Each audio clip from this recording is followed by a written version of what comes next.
ఇక ఈడ కూడా మీ దగ్గర ఒక ఆయన ఉన్నాడు, నక్కచిత్తుల భాస్కర్ రావు అని. ఎవడయా భాస్కర్ రావు? ఎవడు? జానారెడ్డి చెప్పులు మోసినోడు కాదా? జానారెడ్డి ఇంట్లో నీళ్ళ సీసాలు మోసినోడు కాదా?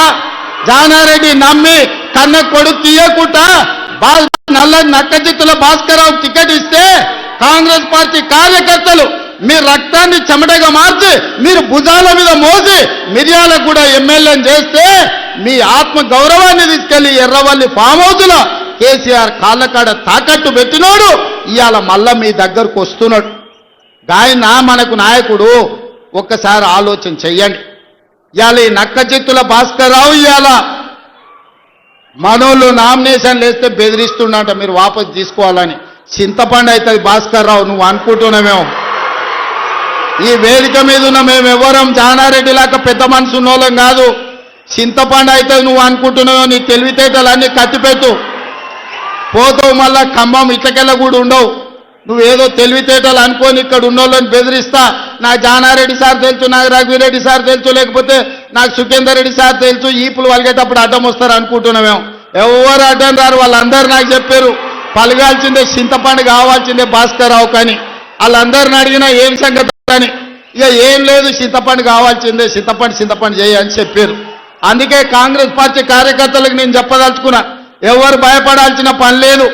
ఇట్లాంటి నక్కచిత్తులు చాలా మంది వస్తుంటారు. ఈ వినయాలన్నీ మన దగ్గర వనికిరావు. నమ్మి ఎమ్మెల్యేని చేస్తే నాగార్జున సాగర్ ఉప ఎన్నికలు జానారెడ్డిని ఓడగొట్టడానికి ఇల్లు తిరిగిండు. గింతకంటే మోసగాడు ఎవడని ఉంటాడా? ఇట్లాంటి మోసగాళ్ళని గెలవనిచ్చారంటే మిర్యాలకు కూడా గౌరవమే పోతుంది. అందుకే మిత్రులారా, ఈ మున్సిపల్ ఎన్నికల్లో ఈ వేదిక మీద నుంచి నేను ఒక్కటే మాట చెప్పదలుచుకున్నా. మిర్యాలగూడ నల్గొండ జిల్లాలో ఉండే 18 మున్సిపాలిటీల మీద నాకేం ఆలోచన లేదు, నాకేం రంది లేదు. 100% మీరు గెలిపిస్తారు, నాకు నమ్మకం ఉంది. కానీ రాష్ట్రంలో 123 గెలిచి తీరాలి. ప్రజలకు ఈరోజు సంక్షేమం అందాలి అంటే, తెలంగాణ రాష్ట్రం అభివృద్ధి జరగాలి అని అంటే ఈ 2 ఏళ్లలో తెలంగాణ మున్సిపాలిటీలలో 17,472 కోట్ల రూపాయలు మనం ఖర్చు పెట్టినాం.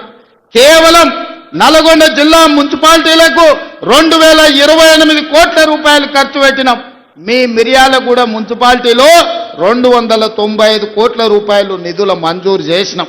ఇవన్నీ మీ సమస్యలకు పరిష్కారం సరిపోతాయంటే సరిపోవు. భవిష్యత్తులో 1000 కోట్ల రూపాయలు తీసుకొచ్చి మీ మున్సిపాలిటీలను అభివృద్ధి చేసే బాధ్యత నాది. మున్సిపల్ శాఖ నా దగ్గరనే ఉంది. స్వయంగా నేనే పర్యవేక్షిస్తున్నా. మీ మిర్యాలగూడానికి ఏం కావాలనో, నల్గొండ మున్సిపల్ కార్పొరేషన్కి ఏం కావాలనో, నాగార్జున సాగర్ల ఇంట్లో పట్టాలు ఇచ్చారు, కొన్ని పెండింగ్ ఉన్నాయి.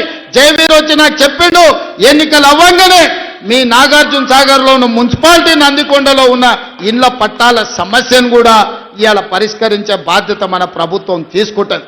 అందుకే ఇవాళ వడ్డించేటోడు మనోడు ఉన్నాడు, కానీ అడిగేటోడు కూడా మనోడు ఉండాలి. ఎవడన్నా అవతలోడు ఉంటే మంత్రులను అడగడు, మంత్రుల దగ్గరికి ఓడు. మనోడై ఉండాలి, మంత్రుల దగ్గరికి పోయేటోడు ఉండాలి. వెనకటి పెద్దోళ్ళు చెప్పారు, మట్టి పనికి పోయినా ఇంటోడే పోవాలని. మరి ఇవాళ మీ మున్సిపాలిటీలు గెలవాలంటే కౌన్సిలర్లు, కార్పొరేటర్లు, మనోళ్ళు ఉండాలి. అందుకే ఆలోచన చేయండి. 2 ఏళ్లే పూర్తి అయింది, ఇంకా 8 ఏళ్ళు మనమే అధికారంలో ఉంటాం. ఈ 8 ఏళ్లల్లా మీ మున్సిపాలిటీలను అద్దమూల తీర్చిదిద్దే బాధ్యత మనం ప్రభుత్వం తీసుకుంటుంది.